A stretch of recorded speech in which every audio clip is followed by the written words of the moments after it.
మానవునికి రక్షణ మార్గం. దేవుని వాక్యం సెలవిస్తుంటుంది, యేసు రక్తము ప్రతి పాపం నుండి మనలను కడిగి పవిత్రులుగా చేయి అని పరిశుద్ధ గ్రంథం బైబిల్ 1 యోహాను రాసిన పత్రిక 1వ అధ్యాయం 7వ వచనంలో సెలవిస్తుంటుంది. మానవునికి పాప పరిహారం అవసరమైన దేవుని వాక్యం సెలవిస్తుంటుంది.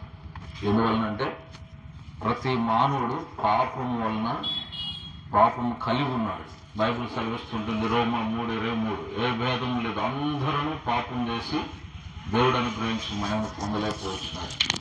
నాలో పాపం లేదు అని ఎవరు చెప్పలేరు. ఎందువలనంటే మనలో పాపం ఉన్నదని మన గురించి ఎవరో చెప్పనవసరం లేదు. మన ఆలోచనలు, మన తలంపులు, మన జీవితం, మన క్రియలు, ఉదయం లేస్తే అబద్ధములు, బూతులు, చెడ్డ తలంపులు, చెడ్డ మాటలు, చెడ్డ పనులు, మన జీవితమే మనకు సాక్ష్యం. మన యందు పాపం నివసిస్తుందని బైబిల్లో రోమా 7వ అధ్యాయంలో కూడా నా యందు అనగా నా శరీరమందు మంచిదేది నివసింపదని నేను అన్ని ఇంద్రియాల్లో, బాహ్యేంద్రియాల్లో, అంతరింద్రియాల్లో పాపం సుఖ నివాసం చేస్తుంది.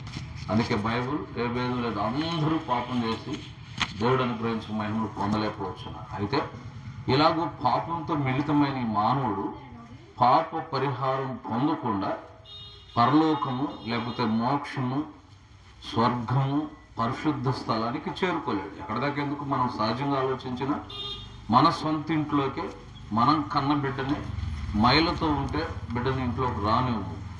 ఆపి శుభ్రంగా కడిగి క్లీన్ చేసినాక ఒక తల్లి తన కడుపును పుట్టిన బిడ్డని శుభ్రం చేసిన ఇంట్లోకి రాణిస్తుంది.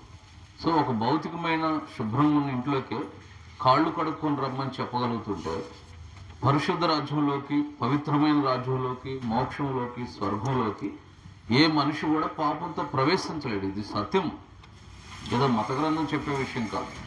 కనుక బైబిల్ ఖచ్చితంగా ఈ విషయాన్ని చెప్తుంది. పాపంతో ఏ మనుషుడు పాపం వలన దేవుని చూడలేడని చెప్తుంది. అందుకే మత్తయి సువార్త 5వ అధ్యాయం 8వ వచనంలో హృదయ శుద్ధి గల వారు ధన్యులు, వారు దేవుని చూస్తారు, అట్టి వారే దేవుని చూస్తారు అని బైబిల్ చెప్తుంది. సో వితౌట్ హోలీనెస్, హృదయం కడగబడకుండా. అయితే హృదయం ఎలా శుద్ధి అవుతుంది? ప్రతిదానికి ఒక పరిష్కారం ఉంటుంది. ఒక్కొక్క మరకు ఒక్కొక్క ఆయిల్ పెడతాం, ఒక్కొక్క రోగానికి ఒక్కొక్క మందు ఉంటుంది. మనుషుడు పాప పరిహారానికి ఏముంది? అందుకే బైబిల్ సెలవిస్తుంది ఆ పరిష్కార మార్గం. యేసు రక్తం ప్రతి పాపం నుండి మనలను కడిగి పరిశుద్ధులుగా, పవిత్రులుగా చేస్తుంది. ఎందుకు కడగలుగుతుంది? ఆలోచించడం తప్పులేదు. యేసు రక్తమే కడిగిద్దా, ఇంకేమీ లేదంటే ఖచ్చితంగా. కారణం ఏంటనగా యేసు రక్తం పాపరహితమైన, పవిత్రమైన. ఎక్కడ దాకా ఎందుకు, ప్రభు యేసుక్రీస్తు వారి పరిశుద్ధ బైబిల్లో గొప్ప మాట ఇలా చెప్పాడు. యోహాను సువార్త 8వ అధ్యాయం 46వ వచనంలో, నా యందు పాపం ఉన్నదని మీలో ఎవరు స్థాపించగలరు? కాబట్టి ఎప్పటికీ ఎన్నటికీ అసాధ్యమైన సంగతి ప్రభు యేసుక్రీస్తు వారు. ఈరోజు కూడా చాలా మంది యేసు ప్రభువును ద్వేషిస్తూ తెలియక భక్తులు తప్పులు చూపిస్తారు తప్ప యేసు ప్రభువులో రుజువు చేయలేరు. ఉరికే గిట్టకపోతే 100 అనొచ్చు. ఎవరు ఎన్నడూ రుజువు చేయలేని పాపరహితుడు. ప్రియులారా, స్నేహితులారా, ప్రేమతో మాటలు తెలియజేస్తున్నాం. Whether you may accept or not, నువ్వు అంగీకరించకపోయినా సత్యం సత్యం. సూర్యుడు తూర్పును ఉదయిస్తాడనేది సత్యం. ఒకడు అంగీకరించకపోయినా అది మారిపోదు.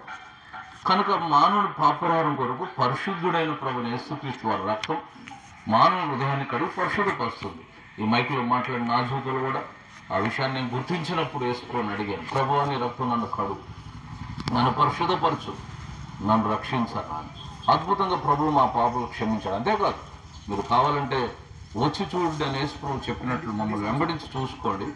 పాపం మీద విజయం, పాపం అంటే భయం, దేవునికి భయపడి పాపాన్ని విడిచి ప్రభు పూర్వం బ్రతికే బిడ్డలు ఎంతో మంది ఇక్కడ వచ్చిన వాళ్ళు ఉన్నారు. కాబట్టి పాపం నుండి విడుదల పొందాలని నిజంగా ఆశిస్తే ఇది ప్రతి మానవ జీవితంలో అత్యంత ప్రాముఖ్యమైనది.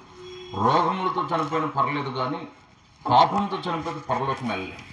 కాబట్టి మానవుడికి అత్యంత అవసరమైనది, అత్యంత ప్రాథమికమైనది, అత్యంత అత్యవసరమైనది. కాబట్టి ఒకవేళ పాప పరిహారం నిజంగా కావాలని ఆశిస్తే ప్రభు యేసుక్రీస్తు వారే మార్గం. అందుకే యేసు ప్రభు అన్నాడు, నేనే మార్గమును, నేనే సత్యమును, నేనే జీవమును. విశ్వసిస్తే ధనుడు. ఇంకా ఒకవేళ ప్రియులారా, మరి మాకు కూడా ఎక్కువ సమయం లేదు, మీరు ఎక్కువ వినలేరు. మా దగ్గర ప్రియుల దగ్గర చిన్న చిన్న పత్రికలు ఉన్నాయి, కావాలంటే తీసుకొని చదివి మరి ఎక్కువ పొందొచ్చు. వాటి మీద అడ్రస్ ఉంటుంది. ఆ అడ్రస్ని సంప్రదిస్తే కూడా మీరు మరి ఎక్కువ తెలుసుకుంటారు. ఈ స్థలం విడిచి వెళ్ళక ముందు మీ కొరకు చిన్న ప్రార్థన చేస్తాం. తండ్రి, పరిశుద్ధుడు దేవానికి స్తోత్రములు. ఈ ప్రాంతాన్ని ఈ ప్రాంత ప్రజలను ప్రేమించి ఇదే కాలం ఈ రక్షణ సువార్తను తండ్రి ప్రకటించి ధన్యతని ఇచ్చారు. చెప్పిన వాక్యం ఫలింపచేయండి. దేవాన తండ్రి అందరూ అంతటా మారు మనసు పొందాలి. దేవాన తండ్రి నిజమైన సత్యం ఎరిగి అయితే రాజ్యానికి ప్రవేశించడం కొరకై ప్రతి బిడ్డను సిద్ధపరిచి మహిమ పొందాలి. తోడుగా ఉండి మహిమ పొందాలి. యేసుక్రీస్తు పరిశుద్ధ నామమున స్తుతించి ప్రార్థించి వేడుచున్నాము తండ్రి.